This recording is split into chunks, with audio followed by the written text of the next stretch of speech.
नमस्कार साथियों, संस्कृति आईएएस के यूट्यूब चैनल पर आप सभी का स्वागत है। मैं हूं चंद्रशेखर। आज हम बात करने वाले हैं एक ऐसे मुद्दे के बारे में जो जापान और चीन के साथ साथ प्रशांत महासागर के कुछ देशों से संबंधित है। ये मुद्दा क्या है, इससे संबंधित कौन कौन सी बातें हमारी मुख्य परीक्षा में पूछी जा सकती हैं और उसका क्या मानव स्वास्थ्य पर प्रभाव होगा, इन सभी मुद्दों को आज की क्लास में हम देखेंगे, समझेंगे। उससे पहले आप लोगों के लिए एक जानकारी है, वो आप लोगों से साझा कर देता हूं। ये जानकारी कुछ इस प्रकार है कि संस्कृति आईएएस रक्षाबंधन के उपलक्ष्य में अपने कुछ कोर्सेज पर 50% की छूट दे रही है। ये कौन कौन से कोर्सेज हैं, यहाँ पर देखें। लाइव कोर्स आप ले सकते हैं, लाइव में जो भी कोर्सेज चल रहे होंगे उनको ले सकते हैं। ऑनलाइन कोर्स ले सकते हैं, साथ ही साथ यहाँ पर पेन ड्राइव कोर्स और डीएलपी प्रोग्राम भी आप 50% छूट के साथ प्राप्त कर सकते हैं। अब यहाँ पर देखें इसमें कौन कौन सी बातें शामिल हैं। सबसे पहले यूपीएससी फाउंडेशन कोर्स, जिसमें प्रारंभिक परीक्षा और मुख्य परीक्षा दोनों ही शामिल है। यूपी पीसीएस के लिए एक फाउंडेशन कोर्स शुरू किया गया है, आप इसे प्राप्त कर सकते हैं। बीपीएससी जो 4 सितंबर से शुरू होने वाला है, उसे आप ले सकते हैं। इसके अलावा यूपीएससी प्रीलिम्स टारगेटेड एक प्रोग्राम है, इस प्रोग्राम को भी आप प्राप्त कर सकते हैं। एनसीईआरटी कोर्सेज ये भी ले सकते हैं। वैकल्पिक विषय की बात की जाए तो यहाँ इतिहास और भूगोल आप ले सकते हैं। और अधिक जानकारी आपको चाहिए इसके बारे में या इस संबंध में, तो आप 9555 124 पर कॉल कर सकते हैं। दूसरा व्हाट्सएप नंबर है हमारा 7428085757। और इसमें क्या सुविधाएं दी जा रही हैं, तो ये देखा जाता है जिनका बैकग्राउंड बहुत ज़्यादा वीक है आर्थिक रूप से, उन बच्चों के सामने समस्या होती है कि एकमुश्त धनराशि हम नहीं चुका सकते, और अगर इस कारण से उनकी पढ़ाई बाधित हो रही है तो यहाँ संस्कृति आईएएस ईएमआई की सुविधा भी दे रही है। आप इसका भी लाभ ले सकते हैं और अपनी पढ़ाई कंटिन्यू रख सकते हैं। तो चलिए, ये तो हो गई आप लोगों की जानकारी की बात। साथ ही साथ ये भी ध्यान रखना है कि यह 1 सितंबर तक ही ऑफर वैलिड है, उसके बाद ये वैलिड नहीं रहेगा, आप इसका लाभ नहीं ले पाएंगे। आगे बढ़ते हैं, कौन कौन सी बातें हमें ध्यान रखनी है, देखनी है। तो यहाँ पर देखिए, चाइना में दरअसल हो क्या रहा है, जो दूतावास है उस दूतावास पर कुछ जो चीन के नागरिक हैं उनके द्वारा ईंट फेंका जा रहा है। ईंट क्यों फेंका जा रहा है, क्या कारण है, इन सब पर बात करेंगे। ब्रिक थ्रोन एट जापानीज जो एम्बेसी है in China over Fukushima water release. अब फुकुशिमा एक ये संयंत्र है, कहाँ पर संयंत्र है, ये जापान का संयंत्र है, परमाणु संयंत्र है जिसके द्वारा बिजली का उत्पादन किया जाता है। बहुत से ऐसे संयंत्र हैं, अभी हम इसकी बात कर रहे हैं कि यहाँ से कुछ वाटर रिलीज किया जा रहा है। कहाँ पर, समुद्र में। उस वाटर रिलीज करने की घटना को लेकर के विश्व के जो अलग अलग देश हैं, विशेषज्ञ हैं, उनकी प्रतिक्रियाएं आ रही हैं। प्रतिक्रिया क्या हैं और क्यों ये आ रही हैं, ये भी समझना हमारे लिए ज़रूरी है। चर्चा में इसलिए है कि चीन में जो जापानी दूतावास है उस पर ईंट फेंकी गई है और वहां पर जो जापानी नागरिक है उनकी सुरक्षा प्रभावित हो रही है। इस बात को लेकर के जापान ने जो चीन है उससे अपनी बातें रखी हैं कि हमारे नागरिकों की सुरक्षा सुनिश्चित किया जाए।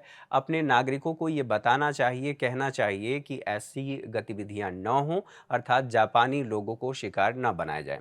कारण ये है कि जापान ने समुद्र में पानी छोड़ने की घोषणा की है कि अब ये घोषणा और पहले ही कर दिया गया था, जून के आसपास कर दिया गया था, हालांकि ये बात बहुत पहले से चल रही थी।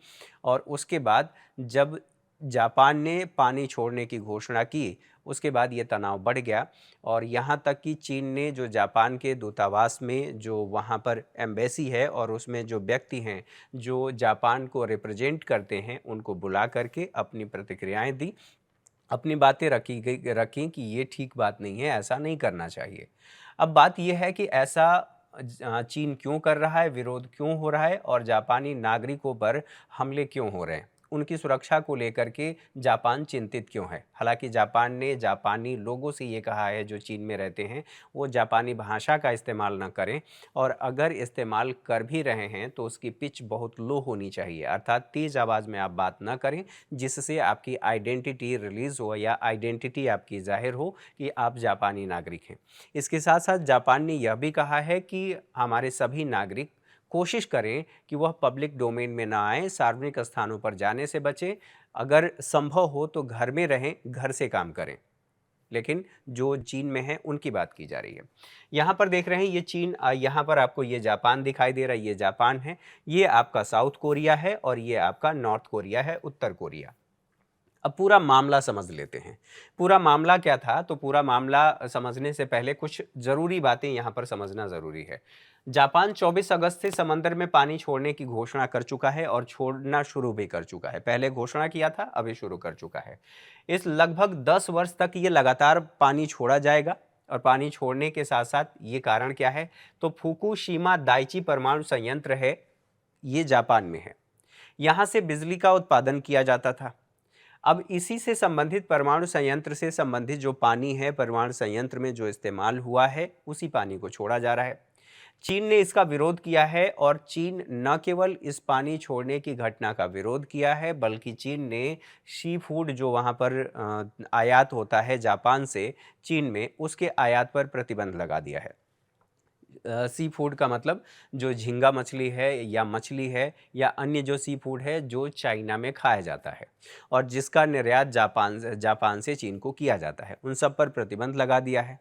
प्रतिबंध का कारण ये है कि जो पानी छोड़ा जा रहा है रिएक्टर में इस्तेमाल किया गया पानी है और कुछ और उसमें पानी है, और लगभग ये कहा जा रहा है कि अगर ओलंपिक में स्विमिंग पूल का इस्तेमाल किया जाता है तो जितना स्विमिंग पूल में पानी इस्तेमाल किया जाता है, लगभग 500 स्विमिंग पूल को भरने के बराबर पानी जापान में स्टोर है और उस पानी में रेडिएशन है और अगर उसको छोड़ा जाएगा तो फिर मानव स्वास्थ्य, मछलियाँ और अन्य जो पर्यावरण है वो दूषित होगा, वो प्रभावित होंगे। और अगर मछलियाँ प्रभावित होती हैं, मछलियों के खाने के बाद मानव भी प्रभावित होगा, क्योंकि मछलियां उसके संपर्क में पानी में पहले ही आ चुकी हैं और जब कोई व्यक्ति उसे अपने भोजन में शामिल करेगा तो इसका मतलब यह हुआ कि उसे कैंसर हो सकता है, कैंसर की घटनाएं बढ़ सकती हैं। इसी बात को लेकर के चीन ने विरोध भी किया है और सी फूड के आयात पर प्रतिबंध भी लगा दिया है। पानी बंद करने की अपील किया है चीन ने कि भैया आपको पानी बंद कर देना चाहिए, आपको नहीं छोड़ना चाहिए। जो रिएक्टर में इस्तेमाल किया गया पानी है जो रेडियोधर्मी पदार्थों से युक्त है। अब यहीं पर कुछ और बातें। चीन की सलाह यह भी है कि अपने पड़ोसियों और सभी पक्षों से जापान को बात करना चाहिए और बातचीत करने के बाद ये पानी छोड़ना चाहिए था। रेडियोधर्मी पानी को जिम्मेदार तरीके से डिस्पोज करने की सलाह चीन ने जापान को दिया है। कहा है कि भैया आप ऐसे ही नहीं कर सकते, आपको ये चीज़ सलाह लेनी पड़ेगी और पर्याप्त उसका ट्रीटमेंट करना पड़ेगा और ट्रीटमेंट करने के बाद जो भी हानिकारक पदार्थ हैं निकालने के बाद तब उसे आप डिस्पोज करिए। हालांकि ये पहली घटना नहीं है कि कोई एक ऐसा देश है जो ऐसा कर रहा है, अर्थात पानी को डिस्पोज कर रहा है या समुद्र में डाल रहा है। विश्व में लगभग सभी देश इसी प्रक्रिया का पालन करते हैं, अर्थात जो रिएक्टर में पानी इस्तेमाल होता है उस पानी को पहले ट्रीट करते हैं। ट्रीट करने के बाद जो भी वहाँ पर रेडियो एक्टिव या जो कुछ भी ऐसे पदार्थ हैं जो मानव स्वास्थ्य को नुकसान पहुँचा सकते हैं, उनकी मात्रा को कम करने के बाद तब जाके डिस्पोज किया जाता है। तो यहाँ रही ये बातें। इन बातों को समझने के साथ साथ बात यह है कि पृष्ठभूमि क्या कहती है।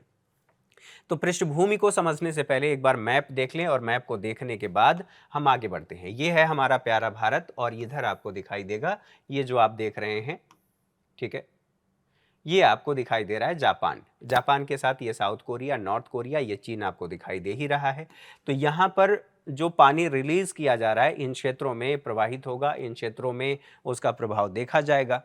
तो इन क्षेत्रों में जब पानी रिलीज किया जाएगा तो पूरे प्रशांत महासागर के आसपास के जो देश हैं उन देशों में जो सी फूड इस्तेमाल होता है या इस क्षेत्र की जो आबादी है उस आबादी पर इस पानी का प्रभाव हो सकता है, क्योंकि इसमें रेडियोधर्मिता है। और रेडियोधर्मिता अगर संपर्क में व्यक्ति आएगा तो उसको अगर ट्रीट नहीं किया गया तो फिर उसके शरीर में प्रवेश करते ही कैंसर का कारण बनेगा। इसी बात को लेकर के विरोध हो रहा है।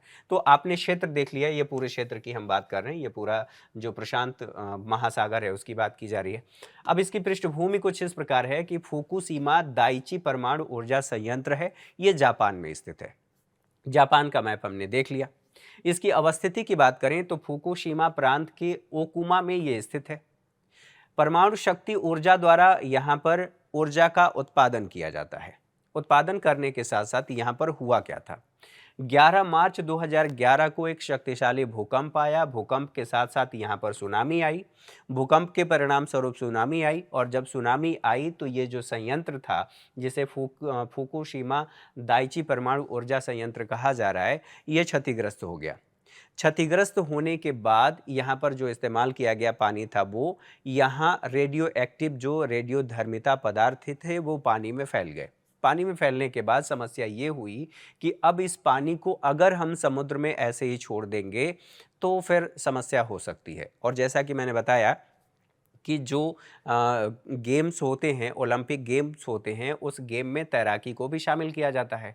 तैराकी में जितने पानी की आवश्यकता होती है, उतने पानी के बराबर, अर्थात उस एरिया में जितना पानी भरा जाता है, वैसे 500 अगर पौंड की बात किया जाए या तालाब जो तैराकी में इस्तेमाल किया जाता है, उतना भरा जा सकता है, और इतना पानी जापान के पास है, और जो रेडियोधर्मिता से युक्त है।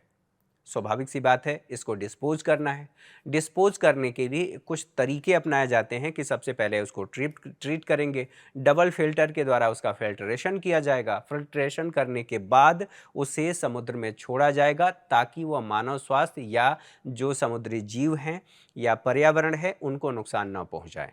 अब ये बातें यहाँ पर देखने को मिली कि फुकुशिमा जो दाइची परमाणु ऊर्जा संयंत्र है, यहाँ पर परमाणु घटना हुई थी, दुर्घटना हुई थी। इन्हीं को कहा जाता है परमाणु घटनाओं की एक श्रृंखला थी। अब होता क्या है, इसको समझ लेते हैं। जो परमाणु है, परमाणु ये जो आप देख रहे हैं, ये रॉड, इसको यहाँ पर गर्म किया जाता है, इसको यहाँ पर डाला गया है, और ये गर्म हो रहा है, अर्थात वाटर यहाँ पर गर्म हो रहा है। जैसे ये हीट जनरेट करता है, हीट जनरेट करने के बाद ये क्या करता है, यहाँ से जो भाप है वो निकला। भाप निकलने के बाद जो गर्म भाप, मतलब भाप तो गर्म होगा ही। ये देखिए स्टीम आ रहा है, स्टीम आने के बाद यहाँ पर ये टरबाइन लगा है। इस टरबाइन को ये घुमाएगा। स्टीम में इतनी ताकत होती है, स्टीम इंजन आप लोग पढ़ चुके हैं, आप लोगों को पता भी होगा बेसिक कॉन्सेप्ट। बहरहाल यहाँ पर स्टीम से ये जो टरबाइन है, इस टरबाइन को घुमाया जा रहा है। टरबाइन तीव्र गति से घूम रही है। घूमने के बाद यहीं पर एक जनरेटर लगा है, जनरेटर जिसका नाम ही है बनाने वाला, जनरेट करने वाला। तो जनरेटर इलेक्ट्रिसिटी जनरेट करता है। यहाँ पर भाप के द्वारा जो मैकेनिकल एनर्जी है, मैकेनिकल फोर्स लग रहा है, उस फोर्स से यहाँ इलेक्ट्रिसिटी जनरेट हो रही है, और फिर इसकी इलेक्ट्रिसिटी को हम सप्लाई कर देते हैं। अब ये जो पानी यहाँ पर इस्तेमाल किया गया है, इस पानी को हम डिस्पोज करते हैं। या तो आप स्टोर करिए, स्टोर करके ट्रीट करिए, तब डिस्पोज करिए। दूसरा तरीका है कि आप डायरेक्ट डिस्पोज कर दीजिए। तो डायरेक्ट डिस्पोज नहीं किया जा सकता। क्यों नहीं किया जा सकता? क्योंकि इससे मानव जीवन को नुकसान पहुंच सकता है। जैसे ही ये संपर्क में आएगा, आपके संपर्क में आते ही आपके शरीर में प्रवेश करेगा, और यह जो सेल्स हैं उनको डैमेज करना शुरू कर देगा। कुल मिलाकर के कहने का मतलब ये है कि ये कैंसर का कारक है, कैंसर उत्पन्न करता है। अब जो दुर्घटना हुई थी, दुर्घटना होने की वजह से ये जो पानी है, जो प्लांट है, और जो इसको ठंडा करने के लिए इस्तेमाल किया जाता है पानी, उस सब पानी को एक जगह स्टोर किया जाता है। स्टोर करके उसको ट्रीट करके ही उसको डिस्पोज किया जाता है। अब यही जो पानी बचा हुआ है, इसको स्टोर करके रखा गया है, इसको डिस्पोज करने की बात की जा रही है। तो जो डैमेज हुआ था भूकंप और सुनामी की वजह से, इसका परिणाम क्या हुआ था कि जो रेडियोधर्मी हैं उनका विमोचन हो गया था। विमोचन करने अर्थात वो निकल गया था। मानव स्वास्थ्य और पर्यावरण दोनों पर ये नकारात्मक प्रभाव डालता है। इतिहास की कई गंभीर दुर्घटनाएं हुई थी। उन दुर्घटनाओं में जो यहाँ फुकुशिमा परमाणु रिएक्टर है, वो दुर्घटना सबसे बड़ी दुर्घटनाओं में से एक है। रेडियोधर्मी पदार्थ है, उसका प्रवाह हवा से भी होता है और जल में भी होता है। तो ऐसी स्थिति में हमें क्या करना है, इसका समाधान करना है। तो मानव विकास के लिए ये जो स्थितियां हैं, ये प्रतिकूल हैं। तो अगर इन प्रतिकूल स्थितियों से हमें बचाना है, तो फिर इसे ट्रीट करके ही डालना चाहिए। अब ट्रीट करने से संबंधित नियम क्या कहते हैं, कानून क्या कहते हैं, उन सभी बातों को ध्यान में रखते हुए हम बात करेंगे। समस्या ये है कि जो रेडियोधर्मी जल है, उसका उचित निपटान होना चाहिए। स्वयं रेडियोधर्मी की बात करें तो 103 मिलियन टन रेडियोधर्मी पानी जापान के पास है, और जैसा कि मैंने बताया 500 ओलंपिक स्विमिंग पूल भरे जाने के बराबर ये पानी है, अर्थात इसकी मात्रा बहुत ज़्यादा है। निपटान में लगने वाला समय जो जापान बता रहा है और जो विशेषज्ञ बता रहे हैं कि जितना पानी उसके पास है, इस पानी को निपटाने में अर्थात ट्रीट करके और प्रशांत महासागर में डालने में लगभग 40 वर्ष लगेंगे। इतना ज़्यादा पानी है। तो इन सभी बातों को आपने यहाँ पर देख लिया। इसके साथ साथ जापानी सरकार की रणनीति क्या है? जापानी सरकार की रणनीति ये है कि 40 वर्षों में पानी प्रशांत महासागर में छोड़ा जाएगा, पानी का उपचार कर इसे विसर्जन किया जाएगा या उसमें डाल दिया जाएगा समुद्र में। पानी की गुणवत्ता की बात करें, सुरक्षा मानकों से काफ़ी ऊपर है। ये कहा जा रहा है कि सुरक्षा मानक जो निर्धारित किया गया है कि इतना होना चाहिए, इसके ऊपर अगर आपने इस रेडियोधर्मी पदार्थ को छोड़ दिया, आपने उसका ट्रीटमेंट नहीं किया, तो फिर ये नुकसान पहुंचा सकता है। ट्रिटियम सहित कुछ ऐसे अवशोषक हैं जो मनुष्यों के लिए घातक साबित हो सकते हैं। इसी चीज़ को लेकर के न केवल चीन बल्कि विश्व के कई जो इस क्षेत्र में काम करने वाले सभी वैज्ञानिक हैं या शोधार्थी हैं, उनका कहना है कि नुकसान पहुंचा सकता है। विनियामक अनुमोदन और संशयवाद की बात करें तो विनियमन के लिए कि इसको कैसे हमें निपटाना चाहिए, इसको लेकर के विश्व की एक जो एटॉमिक एनर्जी है, उसने इसको क्लीन चिट दे दिया कि आप इसका ट्रीट करके आप इसे छोड़ सकते हैं। न केवल विनियामक समर्थन के लिए जापान की परमाणु ऊर्जा जो एजेंसी है उसने दिया है, अंतर्राष्ट्रीय परमाणु ऊर्जा एजेंसी ने भी यूनाइटेड नेशन के तहत इसने भी दे दिया है कि आप इसका ट्रीटमेंट करके छोड़ दीजिए। लेकिन समस्या ये है कि जो पर्यावरणविद हैं और मछली पकड़ने वाले जो विशेषज्ञ हैं, उनका कहना है कि इसमें जो मात्रा है वो एक औसत से ज़्यादा है। औसत से ज़्यादा होने का मतलब ये है कि इसका नुकसान होगा। पड़ोसी देशों का कहना है कि भैया आप ऐसे कैसे छोड़ सकते हैं। जो चीन है वो भी कह रहा है कि नहीं छोड़ना चाहिए, और जो सार्वजनिक भावनाएं हैं अर्थात जो उसके आसपास रहने वाले लोग हैं, उन लोगों का भी विरोध हो रहा है। और इसीलिए जो मछली पकड़ने वाले लोग हैं उनका कहना ये है कि मछलियों में ये रेडियोधर्मिता जाएगी और इससे हमारे स्वास्थ्य पर प्रभाव हो सकता है। मछली लोग खाएंगे ही, ऊर्जा का उपयोग करेंगे ही, और ऊर्जा का एक प्रमुख स्रोत है, प्रोटीन का प्रमुख स्रोत है मछली। फिर यहाँ पर दिक्कत हो सकती है। इन बातों को समझने के साथ साथ यहाँ पर बात ये आती है कि आरोप लगाया जा रहा है जापान पर कि जापान विकिरण के स्तर को कम करके आंक रहा है, अर्थात जो विकिरण लेवल है दरअसल जो जापान बता रहा है उससे कहीं ज़्यादा है उस पानी में। महासागर इससे प्रदूषित होगा और पारिस्थितिकी तंत्र जो है उसको क्षति पहुंचेगी, आर्थिक हानि होगी और प्रतिष्ठा को भी नुकसान पहुंचेगा। तो आर्थिक हानि यहाँ पर ये देखने को मिल रहा है। चीन ने पहले ही जो सी फूड है उसका आयात बंद कर दिया। जब 2011 में ये घटना हुई थी तो उसी दौरान बहुत से ऐसे आसपास के जो देश थे उस क्षेत्र की मछलियों को खाना बंद कर दिया था, उस क्षेत्र में रहना बंद कर दिया था। स्वाभाविक सी बात है, इससे मानव जीवन प्रभावित हो रहा है। साथ ही साथ जापानी सरकार के इस कदम का विरोध क्यों हो रहा है, अब इसकी बात कर लेते हैं।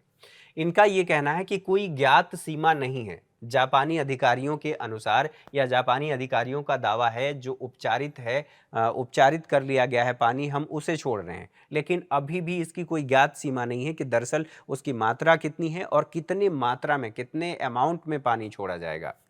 साथ ही यह भी कहा जा रहा है जो नीचे विकिरण अर्थात जब आप छोड़ते हैं तो वहाँ पर नीचे विकिरण संभव है। पानी जो हैवी अमाउंट है जब आप छोड़ेंगे तो उसके नीचे ऐसी समस्या है कि विकिरण हो सकता है। ऊपर की सतह को आप विकिरण कर दे रहे हैं, बाकी वो जा करके प्रभाव अपना नकारात्मक छोड़ेगा ही।